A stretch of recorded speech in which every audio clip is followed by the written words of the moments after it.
গরম। এইটা মন্দির না খুব সুন্দর লাগছে না? একদম কালীঘাটের মতো লাগছে না ডিজাইনটা? রাত্রে না আরাম কত জায়গাটা।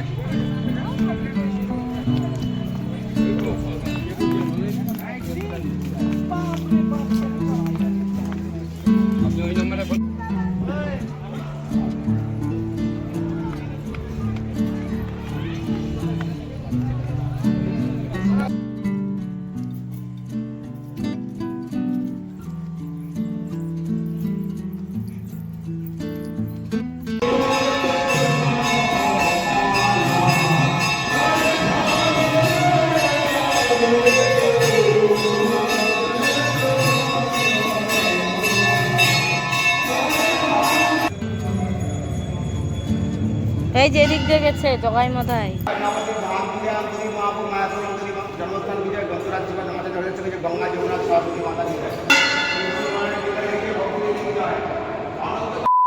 High guys, welcome back to my channel Priya vlogs. I hope কি তোমরা সবাই খুব ভালো আছো, আর আমিও ভীষণ ভালো আছি গাইস। তো আমরা দুপুরবেলা ঘুরে এসে নিয়ে খাওয়া দাওয়া করে এসে মায়াপুর ইস্কন থেকে তারপরে রুমে এসে 2-1 ঘন্টা রেস্ট করেছিলাম। তারপরে এদিকে দেখো রেডি হয়ে গিয়েছি এখন, আর এখন টাইম হয়ে গিয়েছে গাইস 5:30। তো চলো এখন আমরা বেরিয়ে পড়লাম একটু রাত্রে ঘোরাঘুরির জন্য, আর আজকে রাত্রে কিন্তু রওনা হব। তো তার আগে ঘোরাঘুরি করে নিচ্ছি। তো এখন আমরা আছি টোটোতে, আর টোটোতে চলো কোথায় কোথায় যাচ্ছি সবটাই তোমরা এই ভিডিওটাতে দেখতে পারবা। তো তোমরা পুরো ব্লগটা কিন্তু এন্ড থেকে দেখবে গাইস।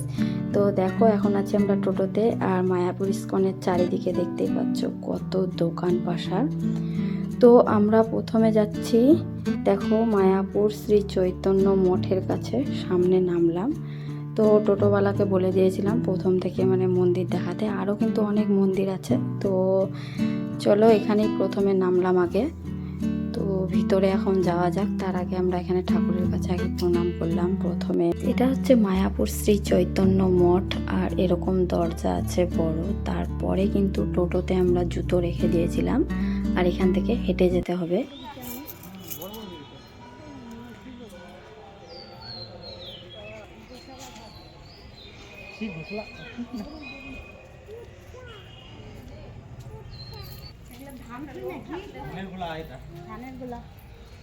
সব আলাদা টাইপের।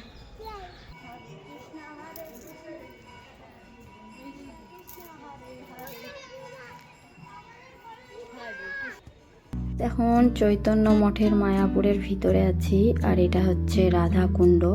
এখানে শুধু লেখা আছে গাইস শ্রী রাধা কুণ্ডের জল মাথায় নিন। তো এখানে আমরা নিচে নামলাম এখন, আর সবাই মানে মাথাতে ছিটিয়ে নিলাম জল। আর এখন কিন্তু হালকা হালকা সন্ধ্যা লেগেছে। তো আমরা মায়াপুর ইস্কনের সন্ধ্যা আরতি দেখবো, তার জন্য তাড়াহুড়ো করে এখানে আমরা আগে মানে এগুলো মন্দির তাড়াহুড়ো করে নিচ্ছি।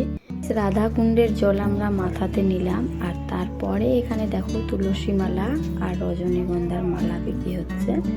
তো এখানে এখন আমরা গিরি গোবর্ধন পরিক্রমা করব। তো এখানে মহামন্ত্র বলতে হবে গাইস। তো এখানে দেখো এক একটা করে পাথরের ঢিপির মতো আছে, এখানে মালা দিয়ে আগে ঠাকুরের কাছে প্রণাম করে নিব।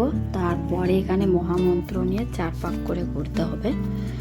তো চলো এখন 4 পাক ঘুরে নিয়ে এখানে মহামন্ত্র করতে করতে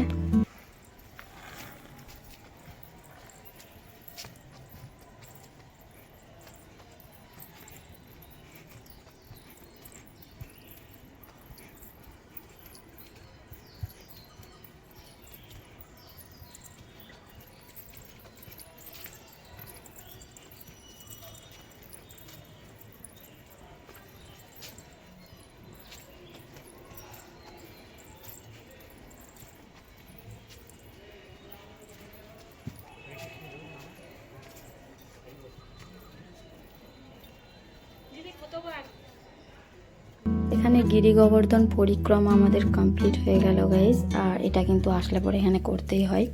তারপরে এখানে দেখো ঠাকুরের দর্শন করো তোমরা। তো এখানে গিরি গোবর্ধন পরিক্রমা করার পরে এখানে ঠাকুরকে প্রণাম করে মানে এই জিনিসটা কিন্তু করতেই হয়, দেখো সবাই করছে এখানে। তারপরে চলো এখন বাইরে চলে আসছি আমরা। আর জায়গাটা দেখতে পেলে কত সুন্দর, একদম শান্তি। তারপরে এখন মন্দিরের ভিতর দিয়ে আবার অন্য সাইড দিয়ে বের হতে হবে, মানে অনেক বড় মন্দিরের এরিয়া গাইস। তো একদিকে আমাদেরকে নামিয়ে দিয়েছে টোটোওয়ালা, তারপরে অন্যদিকে গিয়ে দাঁড়িয়ে থাকবে। এখানে আমরা একটা মন্দিরের ভিতরে এসেছি, আর এখানে কিন্তু মন্দিরের মানে বসার টসার এরিয়াটা, এটা মন্দিরটা কিন্তু ভিতরে আছে। তো এখানে একদম ক্যামেরা করা নিষিদ্ধ। তো মায়াপুরের সবগুলো মন্দিরে ক্যামেরা করা কিন্তু বারণ আছে গাইস। তো বাইরে থেকে আমি করছি, যেখানে যেখানে ক্যামেরা করা যাচ্ছে করছি, যেখানে করা যাচ্ছে না সেখানে করছি না। তো চলো ওখানে আমরা প্রদীপ দিলাম সন্ধ্যা আরতি দেখিয়ে, তারপরে অন্য এক জায়গায় আসলাম। পরে গাইস এখানে এসে দেখছি এটা হচ্ছে শ্যামকুণ্ড। তো রাত্রেবেলা দেখো শ্যামকুণ্ড। মাগুর মাছ, চাইনা মাগুর ছাড়ছে নাকি? না না, মাগুর মাছ আছে এটা। জ্বলাইছি মাগুর মাছ, এই দুটা বড় বড় দেখো। ও কত বড় বড় দেখো, মাগুর মাছ আছে।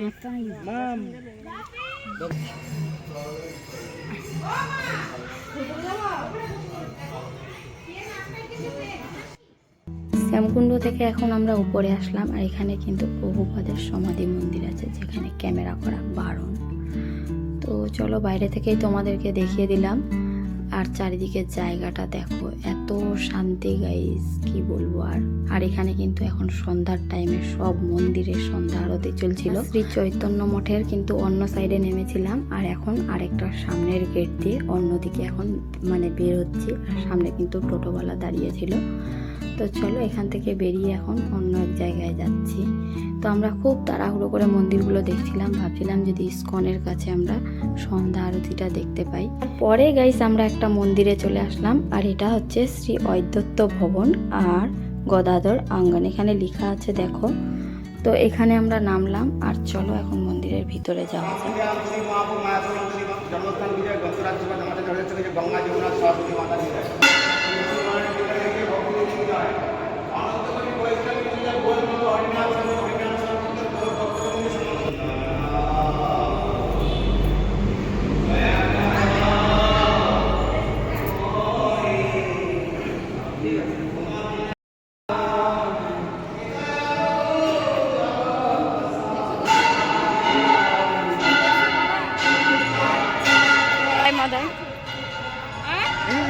এই যে জগাই মাথায় গেছিল, এদিক দিয়ে আনন্দে খোল একদম ফাটাই দিয়েছিল। তো গাইস যে রাস্তাটা দিয়ে যাচ্ছি দেখো, জগাই মাথায় এখানে আনন্দে খোল ফাটিয়ে দিয়েছিল বলে দিদিরা বললো, সবাই মানে আরও এসেছে দিদিরা। তো এখানকার ভিতরের সব মন্দিরগুলো এখন দর্শন করে নিই। এখানে কিন্তু গাইস মন্দিরের ভিতরে একদম ক্যামেরা করা নিষেধ। তো দেখো বাইরে থেকে তোমাদেরকে দেখিয়ে দিলাম। তারপরে আমরা এখন ঠাকুর দর্শন করে দেখো বাইরে বেরিয়ে আসলাম। তারপরে এক জায়গায় যাচ্ছি গাইস, এখানে শ্রী চৈতন্য দেবের জন্মস্থান নাকি বলে টোটোওয়ালাটা বলছিল। তো চলো এখন ভিতরে যাব।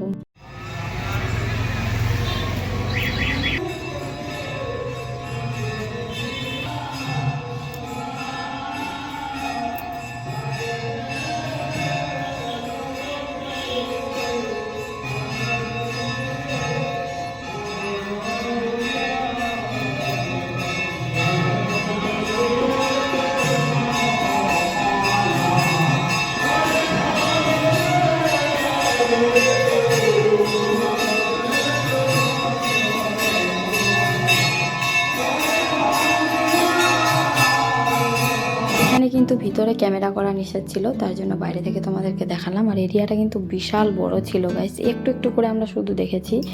মানে খুব তাড়াহুড়ো করছিলাম যে ইস্কনের ওখানে কিন্তু মানে সন্ধ্যা আরতি 7:10 কি 20 মিনিটে ওরকমই শেষ হয়ে যায়। তো এখানেই কিন্তু আমাদের 7টা বেজে গিয়েছিল, আর আমাদের টাইমটা জানা ছিল না। পরে বলছে যে শেষ হয়ে যাবে টোটোওয়ালাটা। তো খুবই তাড়াহুড়ো করছিলাম, আর রাস্তা থেকে একদম কোথাও আর থামিনি, সোজাসুজি ইস্কনের কাছে গিয়ে থেমেছিলাম গাইস। তো রাস্তা থেকে দেখো মন্দিরগুলো দেখতে দেখতে যাচ্ছিলাম। আর আজকে যেহেতু বাড়িতে যাব, তো খুব তাড়াহুড়ো করছিলাম আমরা, মানে মন্দির দেখে মন ভরেনি গাইস। আর ভিতরেও ঠিকঠাক করে দেখা যায়নি, ওগুলো টাইম নিয়ে যেতে হয়। তো খুবই তাড়াহুড়ো করে মন্দিরগুলো দেখলাম, যেখানে যেখানে গেলাম তোমাদের সাথে মানে বাইরেগুলো শেয়ার করলাম। মানে মায়াপুর কিন্তু ভিতরে মোবাইল নিয়ে যাওয়া যাচ্ছে না গাইস। তো এখন এখানে 7টার মতো বেজে গিয়েছিল। তারপরে চলো এখন ইসকনের ভিতরে যাওয়া যাক। আর এটা হচ্ছে রাত্রের, দেখো ভাইবটা কীরকম লাগছে।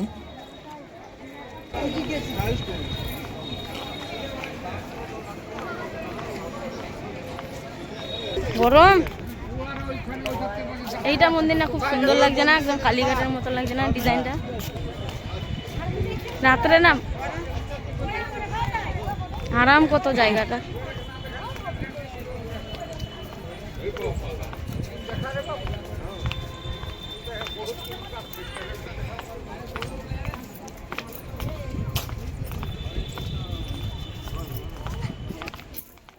কি দুঃখের কথা আর বলবো, যেটা মন্দির তোমরা সামনে দেখতে পাচ্ছ এর ভিতরে আমরা যেতে পারিনি, খালি আরতি দেখার জন্য দিদিরা ঢুকে গিয়েছিল মন্দিরের ভিতরে। আর আমরা গেট খুঁজে পাচ্ছিলাম না, অন্য সাইড দিয়ে এদিকে আবার টাইম হয়ে যাচ্ছিলো গাইজ আরতির। তো এখানে আবার ফোন টোন জমা নিয়ে নিয়েছিল। তো চলো আমরা এখন গাইজ এখন 8:30টার মতো বেজেছে। আর এই পুরনো মন্দিরটার কাছে আরতি 10 মিনিটের মতো দেখতে পেরেছি। দিদিরা আবার ওখানে আটকে গিয়েছিল। তো এখানে জায়গাটা দেখো গাইস, আর যখন এসেছিলাম আর কি বলবো, এত লোকজন ছিল মানে একদম, কিন্তু ভাগ্যটা খারাপ। তবুও ভাবলাম যে 10 মিনিট তো দেখতে পারলাম আরতিটা। তো এখানে আমি অনেক গোপালের জন্য জিনিসপত্র নিলাম আর ভোগ আরতি দেখালাম, সব কিছুই নেওয়া হলো। এরপরে আমরা দেখো এখন সোজাসুজি চলে যাচ্ছি, খাওয়া দাওয়া করতে হবে গাইস। তো এখন রাস্তাতে আছি। এদিকে সবাই এত তাড়াহুড়ো করছিল আর কি বলবো, মানে মন ভরে মায়াপুরের মন্দিরগুলো দেখতে পারলাম না গাইস। তো দেখো রাস্তাতে যেতে যেতে শুধু ভিডিওগুলো করেছি, আর ভিতরে তো একদম অ্যালাউ নেই ওগুলোতে মোবাইল। তো বাইরের সব কিছু দেখো তোমরা, পরিবেশটা মায়াপুরের রাত্রের, মানে ভিতরে খুবই আরতি সুন্দর হয় মায়াপুরের। তো পুরানো মন্দিরটা খুঁজতে খুঁজতে আমাদের অনেক টাইম লেগে গিয়েছিল, আর টাইমটাও কিন্তু ঠিকঠাক জানা ছিল না গাইস। তো তার জন্য সব উল্টাপাল্টা হয়ে গিয়েছিল। আর দিদিরা তো আরতিও দেখতে পারলো না, একটুও না। আমি তো তবুও 10-15 মিনিট দেখেছি, আমি আর প্রিন্সের বাবা আর প্রিন্স। তো আরতিও দেখালাম, ঠাকুরকে ভোগ নিলাম, তারপরে গোপালের অনেক শপিং করলাম। তোমাদের সাথে সবটাই শেয়ার করবো গাইস। তো জায়গাগুলো দেখো কত সুন্দর লাগছে রাত্রে। আর এখন কিন্তু রাত্রি 8:30 কি 9টা এরকমই বেজে গিয়েছে। আর একটা কি বলবো, খুব খারাপ লাগছিল এই জায়গাটা, ভিতরে মন্দিরে যাওয়া গেল না।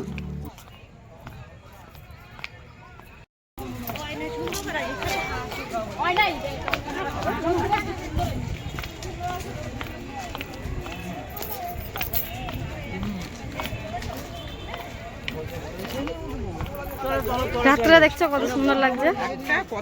হ্যাঁ রাত্রে মন্দিরটা দেখ, এটা মন্দিরের ভিতরে আর যাওয়া গেল না। থাক করা দেখে নিল, দেখো। তো গাইস এখন আমরা ইসকনের বাইরে বেরিয়ে আসলাম।